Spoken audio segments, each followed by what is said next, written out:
মেয়ে তো সেই জন্ম হতেই পরের বাড়ির ধন, তাই তো তাকে যেতেই হবে ছেড়ে নিজের জন।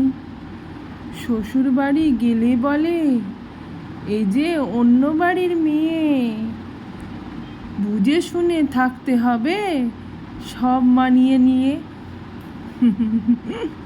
চললাম আবার শ্বশুর বাড়ির উদ্দেশ্যে, সব ছুটি শেষ। মা ট্রেনে তুলতে এসেছিল, তো ভিডিওটা যখন করছিলাম তখন চোখটা জলে ভরে গেছিল। ওদেরও খুব মন খারাপ হয়ে গেছিল। ওরা বলছিল যে দিদুন যাবে না আমাদের সাথে। তো আমি বললাম দিদুন পরের ট্রেনে আসবে, কিছু তো একটা বলতে হবে, না হলে তো ওরা শুনবেই না। ওই দেখো সূর্যি মামাও বাড়ি যাচ্ছে, আবার কাল সকালে আসবে। এটা ছিল কালকে বিকেলের ভিডিও, সময়ের জন্য ভিডিওটা পোস্ট করা হয়নি। আর একটু দেরি হলেই ট্রেনটা আর পেতামই না। যাই হোক, তাড়াহুড়ো করে উঠতে উঠতে স্টেশনে মেয়েটা গেল পড়ে, পাটা একটুখানি ছিঁড়েও গেছে যদিও। দেখতে দেখতে মায়াপুর পেরিয়ে টকিপুর চলে এলাম, আর 2টো স্টপেজ তারপরেই তারকেশ্বর পৌঁছে যাব আমরা।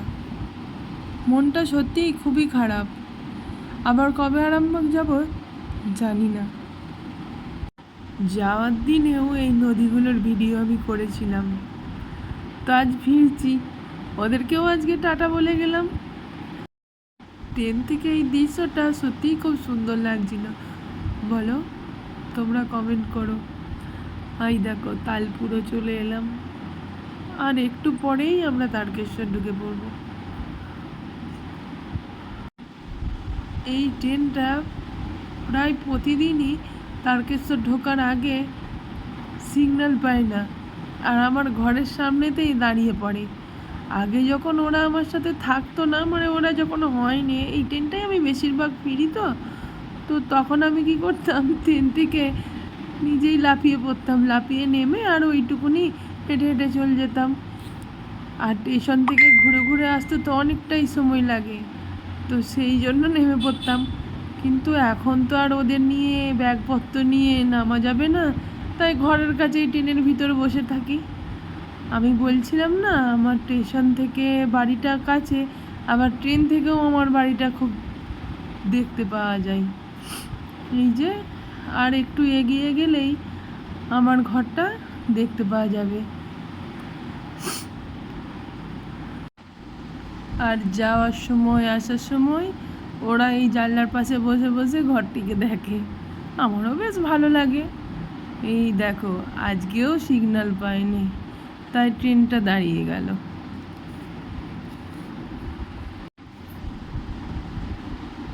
দুজনকে নিয়ে ট্রেনে যাতায়াত করতে সেরকম অসুবিধা হয় না, তবে ট্রেনে যখন ভিড় থাকে, স্টেশনে যখন ভিড় থাকে, ওদেরকে নিয়ে ওঠানামারই একটু সমস্যা থাকে, তাছাড়া আর কোনো সমস্যা হয় না। কেউ না কেউ স্টেশনে ঠিক থাকে হেল্প করার জন্য, তাই আর কোনো অসুবিধাই হয় না। এখন আমি ওদেরকে নিয়েই সব জায়গায় যাতায়াত করি একা একা। এই দেখো এইখানটা দিয়ে আমার ঘরটা, ওই তো দেখতে পাওয়া যাচ্ছে আমার বাড়িটা। যাই হোক, আজকে টাটা।